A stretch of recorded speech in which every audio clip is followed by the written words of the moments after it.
കേരള രാഷ്ട്രീയത്തിലെ പല വെളിപ്പെടുത്തലുകളിൽ ഇപ്പോഴും മുൻ എം.എൽ.എ. പി.വി. അൻവറിൻ്റെ വാക്കുകൾ വലിയ പ്രാധാന്യം ഉള്ളതാണ്. കാരണം പി.വി. അൻവർ എന്ന് പറയുന്നത് കുറച്ചു മാസങ്ങൾക്ക് മുൻപ് വരെ കേരളത്തിൻ്റെ മുഖ്യമന്ത്രി പിണറായി വിജയൻ്റെ ഏറ്റവും അടുത്ത ആളായിരുന്നു.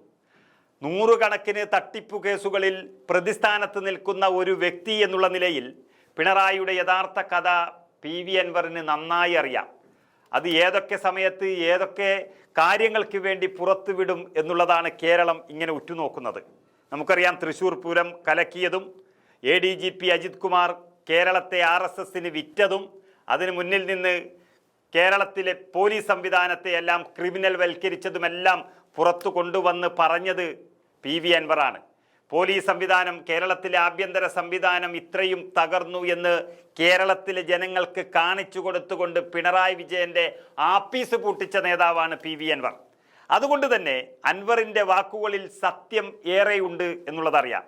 അൻവറിൻ്റെ രാഷ്ട്രീയം എന്തുമായിക്കൊള്ളട്ടെ, അദ്ദേഹം വരുന്ന രാഷ്ട്രീയ രീതി ഏതുമായിക്കൊള്ളട്ടെ, പക്ഷേ പിണറായി വിജയൻ്റെ തട്ടിപ്പു കഥകൾ ഏറെയറിയുന്ന ഒരു നേതാവ് എന്നുള്ള നിലയിൽ അൻവറിൻ്റെ വാർത്താ സമ്മേളനം വളരെ ആകാംക്ഷയോടെയും ആശങ്കയോടുമാണ് കേരളത്തിലെ രാഷ്ട്രീയ പാർട്ടികൾ ഉറ്റുനോക്കാറുള്ളത്.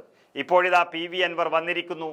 ശബരിമലയെക്കുറിച്ചുള്ള ചില രഹസ്യങ്ങൾ വെളിപ്പെടുത്തിക്കൊണ്ടാണ് അൻവർ വന്നിരിക്കുന്നത്. നമുക്കറിയാം, ശബരിമലയിൽ സ്വർണ്ണപ്പാളികളും ദ്വാരപാലക ശില്പങ്ങളും എല്ലാം അടിച്ചെടുത്തുകൊണ്ട് പോയത് പിണറായി വിജയൻ നിയമിച്ച വലിയ ഉദ്യോഗസ്ഥന്മാരും അതുപോലെ തന്നെ ദേവസ്വം ബോർഡ് അധ്യക്ഷന്മാരും അടക്കമുള്ളവരാണ് എന്നുള്ളത് തെളിയുമ്പോൾ അതിനെ എങ്ങനെ ഇല്ലായ്മ ചെയ്യാമെന്നും അതിൻ്റെ തെളിവെങ്ങനെ നശിപ്പിക്കാമെന്നുള്ളതും കണ്ടെത്തിക്കൊണ്ടിരിക്കുന്ന ഒരു സന്ദർഭത്തിൽ ശബരിമലയിൽ വന്നിരിക്കുന്നത് വൃശ്ചിക മാസത്തിലെ വലിയ വ്രതാനുഷ്ഠാന നാളുകളിൽ അവിടെ നിയമിച്ചിരിക്കുന്ന പോലീസുകാരെ കുറിച്ചാണ് അൻവർ ചില വെളിപ്പെടുത്തലുകൾ നടത്തിയിരിക്കുന്നത്. അതായത് ഏറ്റവും സെൻസിറ്റീവായ ഒരു പ്രദേശം എന്നുള്ള നിലയിൽ, അല്ലെങ്കിൽ ഏറ്റവും രഹസ്യ സ്വഭാവം കാത്തു സൂക്ഷിക്കേണ്ടുന്ന ഒരു പ്രദേശം എന്നുള്ള നിലയിൽ ശബരിമലയിൽ അതിനനുസരിച്ചുള്ള പോലീസ് ഉദ്യോഗസ്ഥന്മാരെ നിയമിക്കേണ്ടുന്ന സമയത്ത് ഇപ്പോൾ തീർച്ചയായും അവിടെ നിയമിച്ചിരിക്കുന്നത് വലിയ കളങ്കം ഉണ്ടാക്കിയ, കേരള രാഷ്ട്രീയത്തിലും അതുപോലെ കേരള ഉദ്യോഗസ്ഥ വൃന്ദങ്ങളുടെ ഇടയിലും വലിയ കളങ്കം വരുത്തി വെച്ച ഉദ്യോഗസ്ഥരാണ് ശബരിമലയിലെ ഡ്യൂട്ടിക്ക് നിയോഗിച്ചിരിക്കുന്നത് എന്നുള്ളതിൻ്റെ വ്യക്തമായ തെളിവുമായി, അല്ലെങ്കിൽ അതിനെക്കുറിച്ചുള്ള വലിയ ആരോപണവുമായി പി.വി. അൻവർ വന്നിരിക്കുന്നു.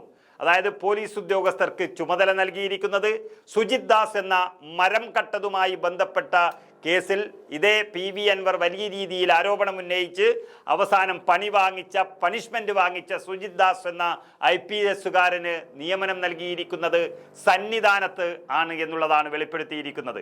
അതുപോലെ തന്നെ തൃശ്ശൂർ പൂരം കലക്കാൻ മുന്നിൽ നിന്ന IPS ഉദ്യോഗസ്ഥൻ അങ്കിത് അശോകിന് കൊടുത്തിരിക്കുന്നത് പമ്പയിലെ ചുമതലയാണെന്നും പറഞ്ഞിരിക്കുന്നു.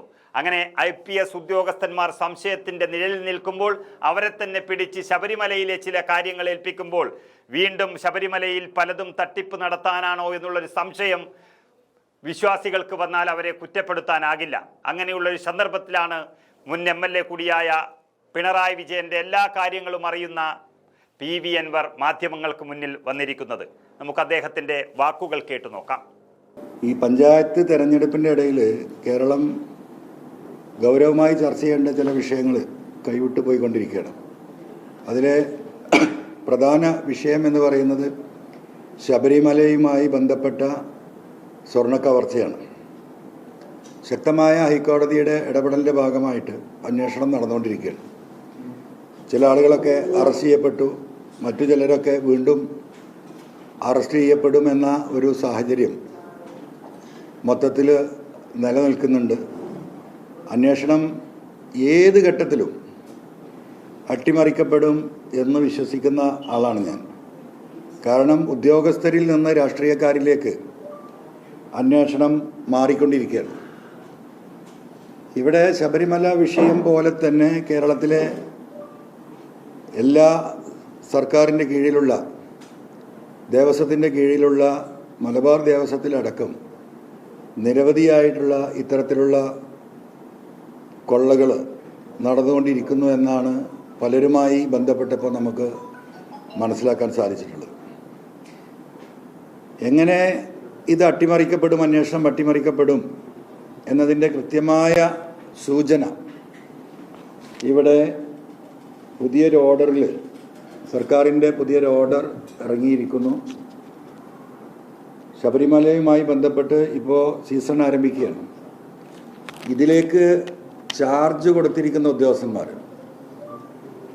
ഒന്ന് IPS സുജിത് ദാസാണ്.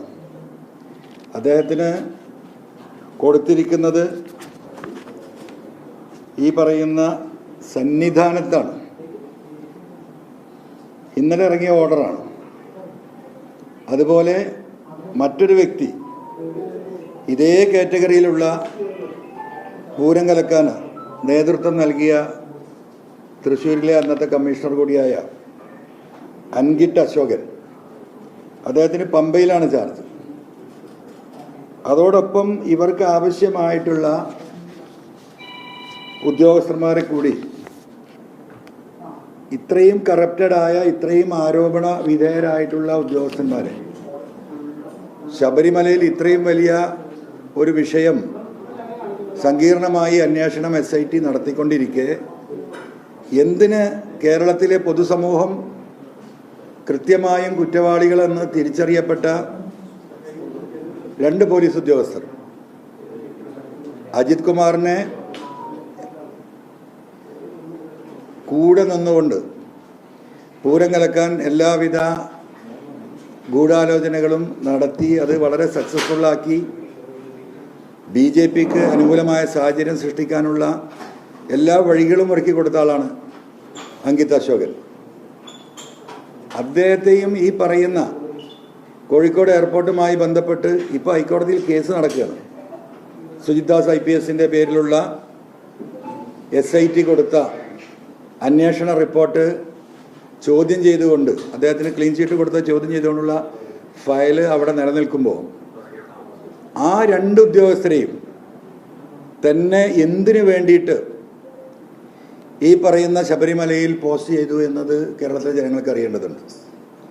എനിക്കതിൽ പ്രധാനമായിട്ടും ബഹുമാനപ്പെട്ട CPIയുടെ ഉത്തരവാദിത്തപ്പെട്ട നേതാക്കന്മാരോട് ഒരു ചോദ്യത്തിൽ ഉന്നയിക്കാനുണ്ട്. ഈ വിഷയത്തിൽ തൃശ്ശൂർ പൂരം കലക്കിയതിലും അജിത് കുമാറിൻ്റെ വിഷയത്തിലും ശക്തമായ നിലപാട് സ്വീകരിച്ച ഭരണകക്ഷിയിലെ തന്നെ ഒരു പ്രധാന പാർട്ടിയാണ്, 4 മന്ത്രിമാരുള്ള പാർട്ടിയാണ് CPI.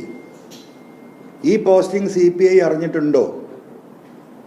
ഈ പോസ്റ്റിങ്ങിനോടുള്ള CPIയുടെ സംസ്ഥാന നേതൃത്വത്തിനുള്ള നിലപാടെന്താണ്? ഇവിടെ